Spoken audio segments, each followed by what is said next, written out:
ओम शांति।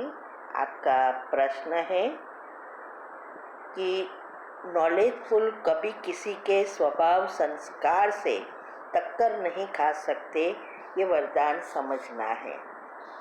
उत्तर है नॉलेजफुल अर्थात ज्ञान स्वरूप आत्मा। ज्ञान का अर्थ है समझ। जब हमें सारी सृष्टि का ज्ञान, कर्म की गति, ड्रामा का ज्ञान, आत्मा परमात्मा का ज्ञान, ये सब हम जब जानते हैं, समझते हैं और जीवन में धारण करते हैं, तो ये हमें पता होता है कि हर एक का पार्ट ड्रामा में फिक्स है।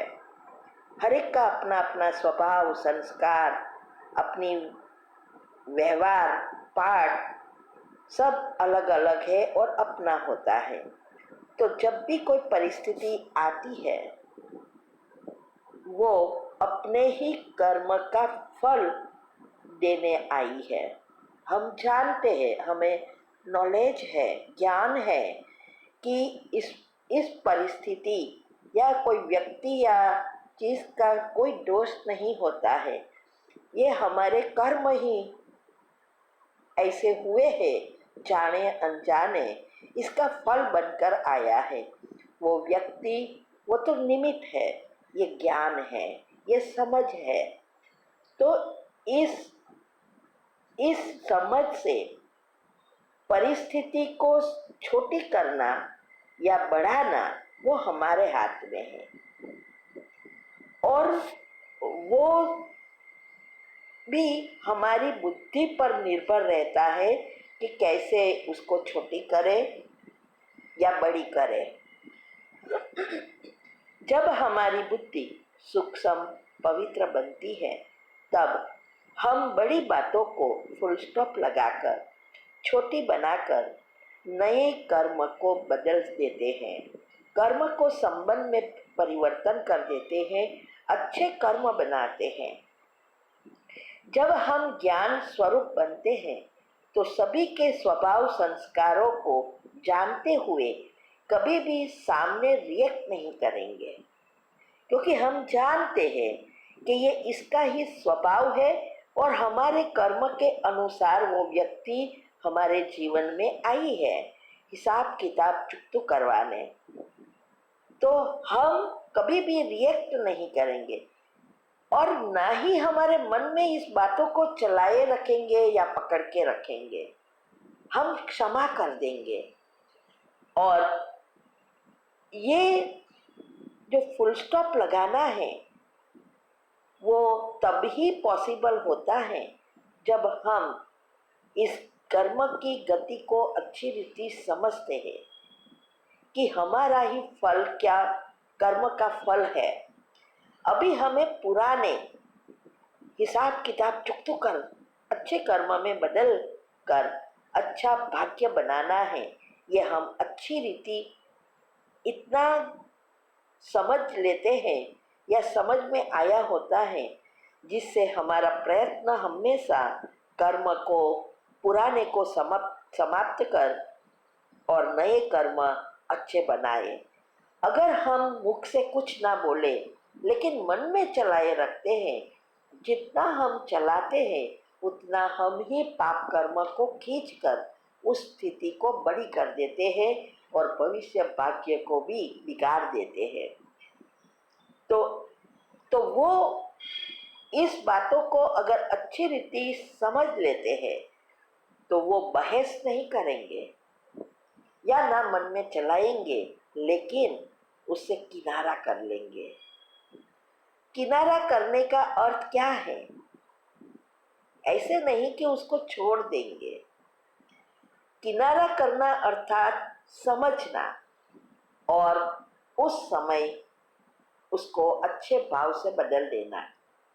जैसे हम रास्ते में जा रहे हैं, कोई खड्डा आया तो हमें पता है कि अगर मैं इस खड्डे में गिरूंगी तो मुझे चोट जरूर लगेगी। या कोई सामने पहाड़ आया तो भी हमें पता है कि ये पहाड़ पर तो हम चढ़ेंगे ही नहीं, चढ़ ही नहीं सकेंगे, गिरेंगे और ही हम प्रॉब्लम में आएंगे। तो हम क्या करेंगे? उस रास्ते को बदल देंगे, है ना। ऐसे ही ये रास्ते को बदलना या खड्डे में गिरना वो हमारे हाथ में होता है। तो ये हमारे पास बुद्धि की लाइन क्लियर है, समझ है कि हम अगर ध्यान नहीं रखेंगे तो गड्ढे में गिर जाएंगे या पहाड़ से गिरेंगे तो हमें और ही चोट लगेगी। पहाड़ व खड्डे को कोई फर्क नहीं पड़ने वाला, नुकसान हमारा ही होता है। ऐसे ही यह भी ऐसा है कि हमें बुद्धि का उपयोग कर किनारा करना है, अच्छे विचार चलाकर शुभ भावना शुभकामना देकर उसको भी मदद करनी है। किनारा करने का अर्थ ऐसा नहीं कि हम संबंध ही तोड़ दे या छोड़ दे, या कई बार तो ऐसा होता है हमारे घर में ही होते हैं, तो क्या हम उसको छोड़ सकते हैं? नहीं। किनारा करने का अर्थ यही है कि उस टाइम फुल स्टॉप लगाकर हम कैसे अच्छे विचार चलाकर नया कर्म का बीज बो सके। और या हमें पता है कि हमें हिसाब किताब अभी ये चुकत हुआ है, हमें खुशी होगी और नया पुण्य कर्म बनेंगे तो भी हमें खुशी होगी। तो यहाँ बाबा यही कहते हैं कि किसी के भी स्वभाव संस्कार में टकराना नहीं है और हमें टेम्पररी शक्तियों का, ज्ञान का, ड्रामा का ज्ञान का उपयोग कर अपने आप को नए कर्म बनाने से बचाना है। ठीक है। ओम शांति।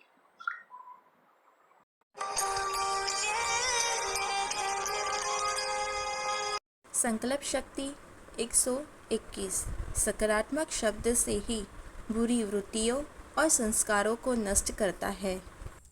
स्थूल ऊर्जा विद्युत, चुंबक, गर्मी, प्रकाश के रूप में देखी जाती है।